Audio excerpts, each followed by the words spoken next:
Anchor Church Caves, nestled along the tranquil banks of the River Trent near Ingleby, Derbyshire, hold a unique place in England's historical landscape.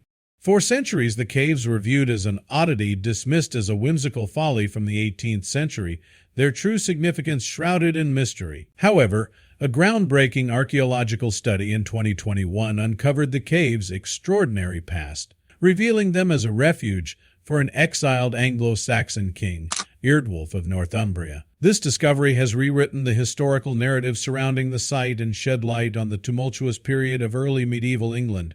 King Eardwulf, who reigned over Northumbria from 796 to 806 AD, is a central figure in this story. His ascent to the throne followed the violent deaths of his predecessors, a grim reflection of the era's political instability. During this period, Northumbria was one of 7 major kingdoms vying for dominance in England. Over 200 kings ruled and fell as alliances shifted, betrayals unfolded, and wars erupted. Eardwulf's decade-long reign was marked by continuous challenges, including internal dissent and external threats from rival kingdoms.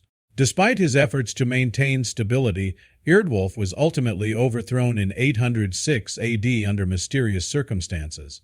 Some accounts suggest betrayal by his own son, though the exact details remain unclear. Following his deposition, Eardwulf sought refuge in Mercia, a neighboring kingdom.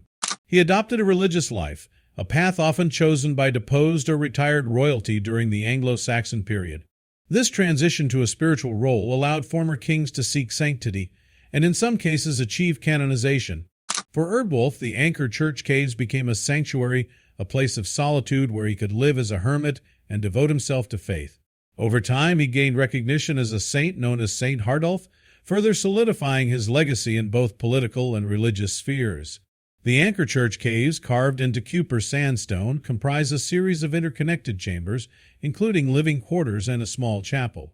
Recent archaeological investigations led by Edmund Simons from the Royal Agricultural University utilized advanced drone surveys and architectural analysis to map the original layout of the caves.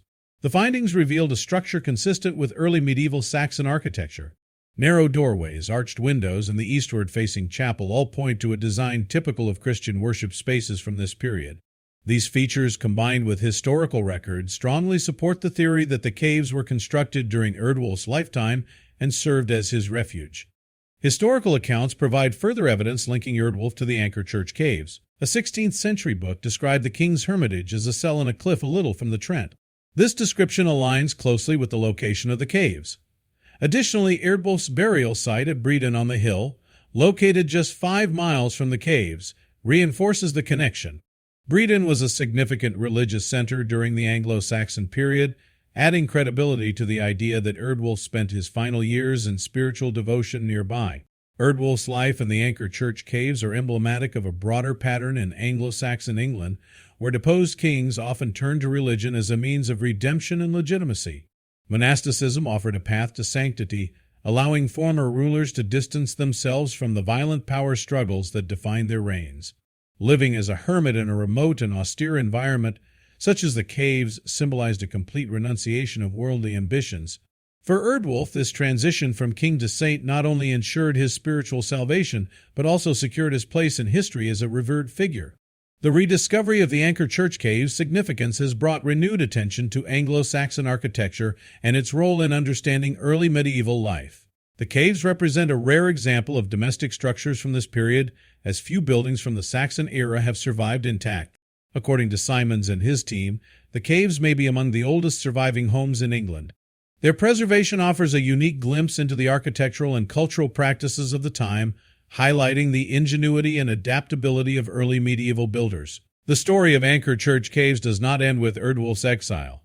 In the 18th century, the caves underwent significant renovations under the direction of Sir Robert Burdett, an English aristocrat. Burdett transformed the ancient hermitage into a fashionable venue for entertaining guests. Entrances were widened, brickwork and window frames were added, and the interior was modified to create an elaborate setting for dinner parties. While these alterations have altered the original appearance of the caves, they also ensured their preservation by drawing attention to their unique charm. The rediscovery of the Anchor Church Caves as Eardwulf's refuge has not only deepened our understanding of Anglo-Saxon England, but also inspired efforts to preserve and promote the site. Today the caves are open to visitors, offering a tangible connection to the past. Interpretive materials and guided tours provide insights into the life of King Eardwulf, the architectural features of the caves, and their broader historical context. This engagement with the public helps to ensure that the legacy of the stories they hold are not forgotten. Beyond the Anchor Church caves, Simons and his team have identified 20 similar cave dwellings in west-central England, some of which may date back to the 5th century. These findings suggest that cave living was more common during the early medieval period than previously thought. The use of caves as dwellings highlights the resourcefulness of the Anglo-Saxons in adapting to their environment and reflects the diverse ways in which people lived during this era. The Anchor Church caves serve as a powerful reminder of the interconnectedness of history, architecture, and human experience. They embody the resilience of a king who, despite being cast into exile, found purpose and sanctity in a life of solitude. They also stand as a testament to the enduring legacy of Anglo-Saxon culture which continues to shape our understanding of England's past. As researchers uncover more cave dwellings and delve deeper into their histories, the story of Anchor Church caves will undoubtedly remain a cornerstone of early medieval studies.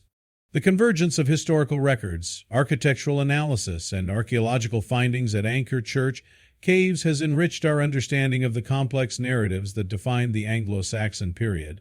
The cave's association with King Eardwulf highlights the interplay between political power and religious devotion, offering a window into a world shaped by ambition, exile, and faith. As we continue to explore and interpret the past, Anchor Church caves stand as a symbol of the enduring human spirit and the timeless quest for meaning in the face of adversity.